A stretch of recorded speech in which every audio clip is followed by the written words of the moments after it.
Buen día, mi nombre es Iván Mauricio Sánchez Álvarez, estudiante de la licenciatura en Nutrición Aplicada para la Universidad Abierta y a Distancia de México. En esta ocasión haré mi presentación con el tema Nutrición en el adulto mayor para el examen por evidencia de nutrición en el ciclo de la vida 2. Bien, a manera de introducción, tenemos que en nuestro país la edad en la que se considera ya un adulto mayor es de los 60 años en adelante. ¿Ok? Esta etapa de la vida es representada por, en ocasiones, vulnerabilidad. Tenemos aquí algunos aspectos como es la vulnerabilidad económica en cuanto a que algunos adultos mayores ya no cuentan con un empleo.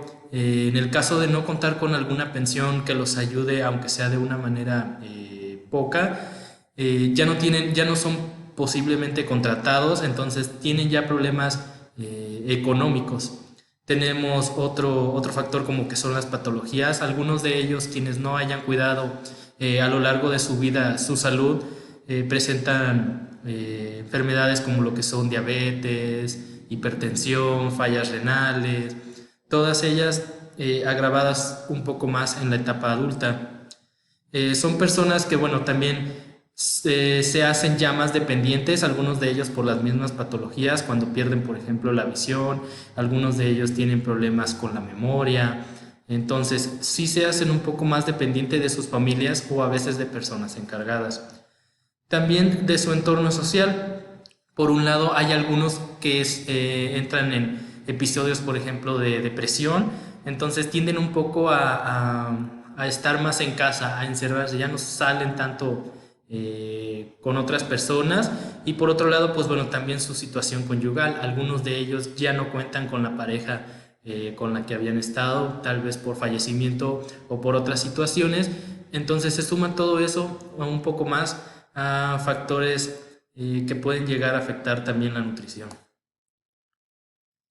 A manera de antecedentes, bueno, con base en la encuesta nacional dinámica demográfica del año 2018, en el país residen 15.4 millones de personas ya de 60 años o más, de las cuales 1.7 viven solas, completamente solas. Entonces esto es un dato muy preocupante, ya que no cuentan con algún apoyo de algún familiar, de alguna otra persona.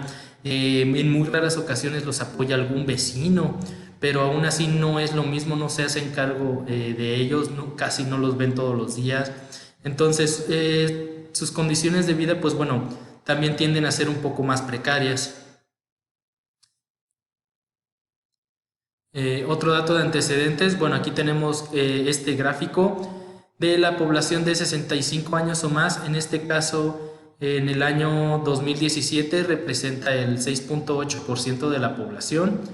Más sin embargo, para el año 2050 se estima que esta gráfica siga aumentando a un 16.2% de la población.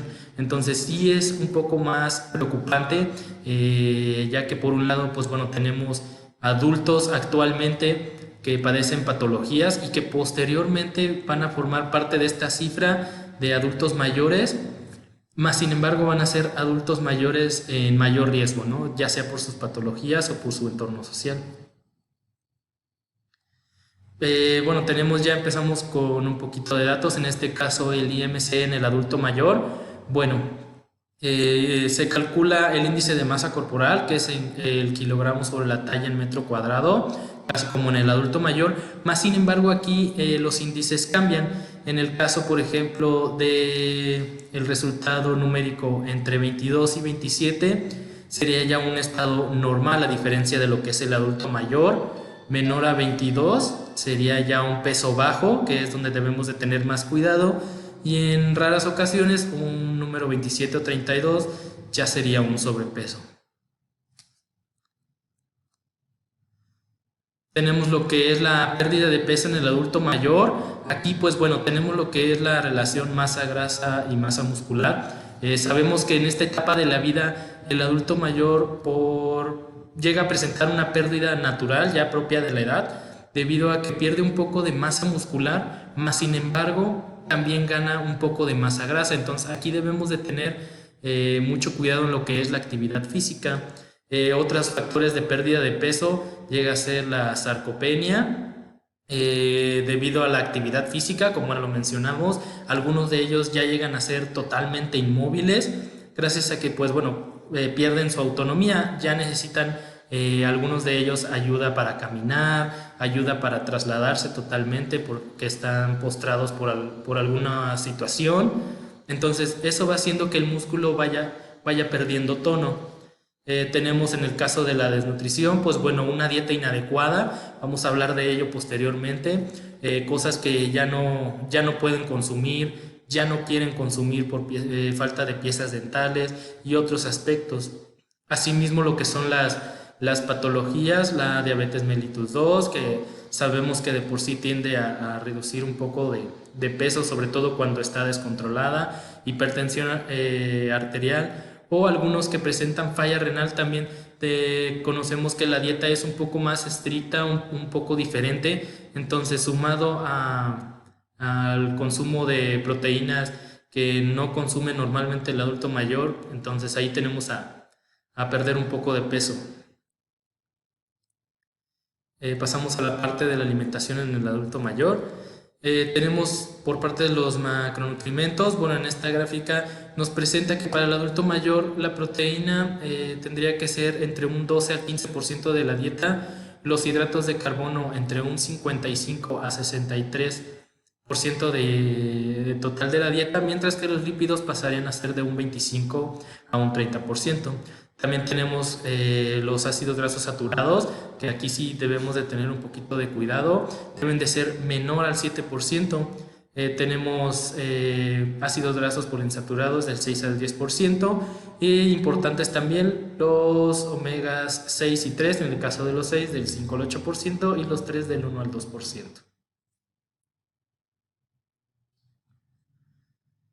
Pasamos a lo que son posibles causas de desnutrición en el adulto mayor. Bueno, tenemos lo que es la fragilidad, bueno, algunos, fragilidad y síndrome de caídas.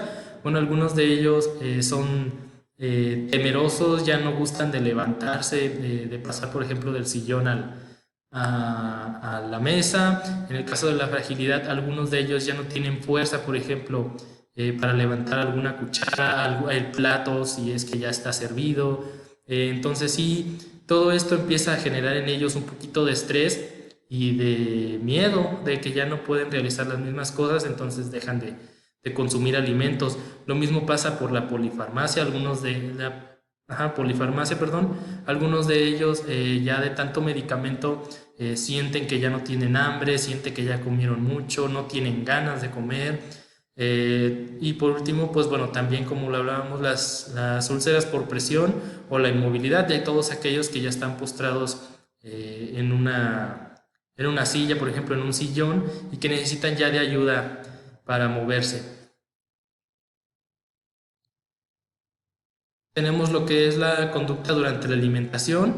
Algunos de ellos tienden a tener un comportamiento resistente, ya que en la alimentación, bueno, algunos de ellos tratan de cubrirse la boca, de no dejar que los alimenten, voltear la cabeza hacia otro lado, aunque la persona que le esté tratando de ayudar quiera ayudarle.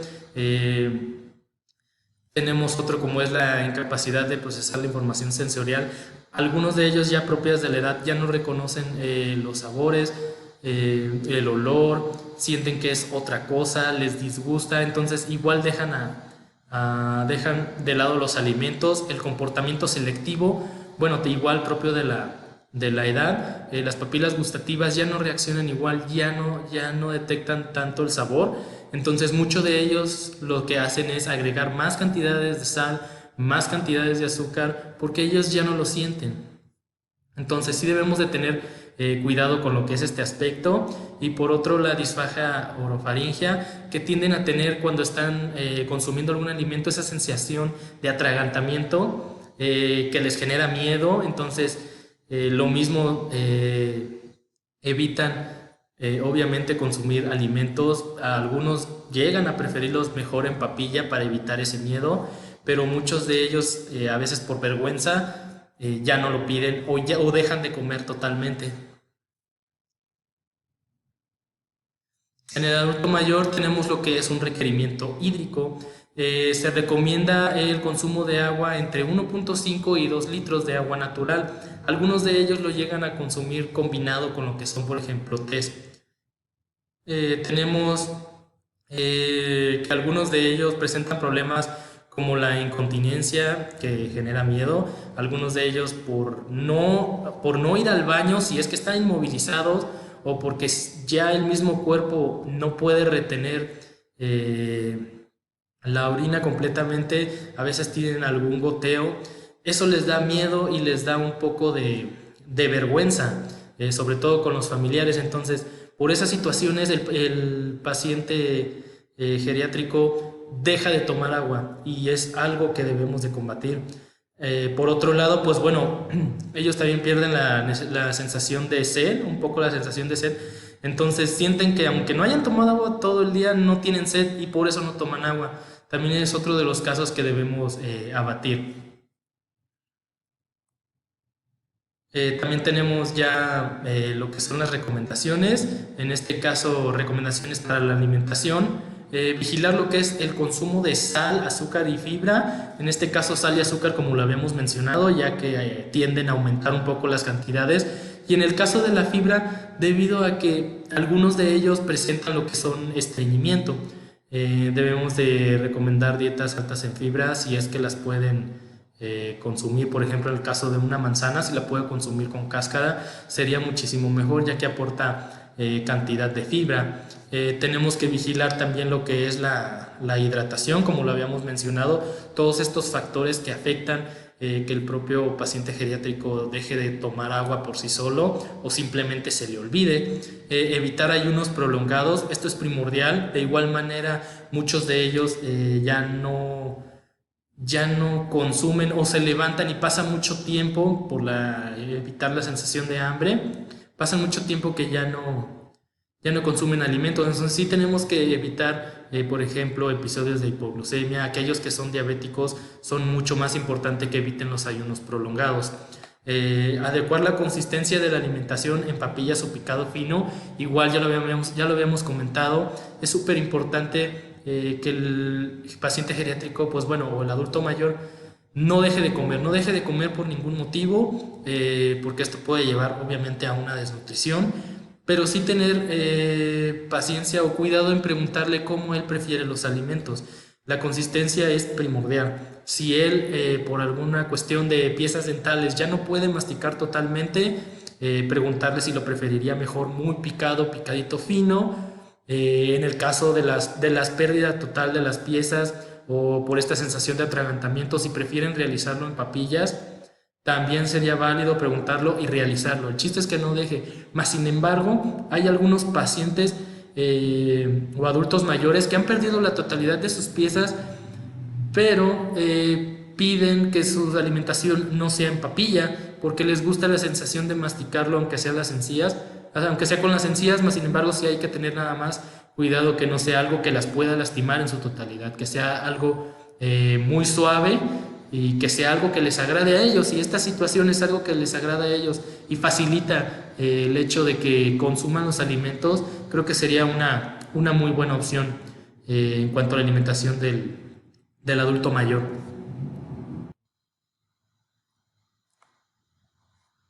Bien, es así como concluyo mi presentación sobre nutrición en el adulto mayor para el examen por evidencia de nutrición en el ciclo de la vida 2. Gracias.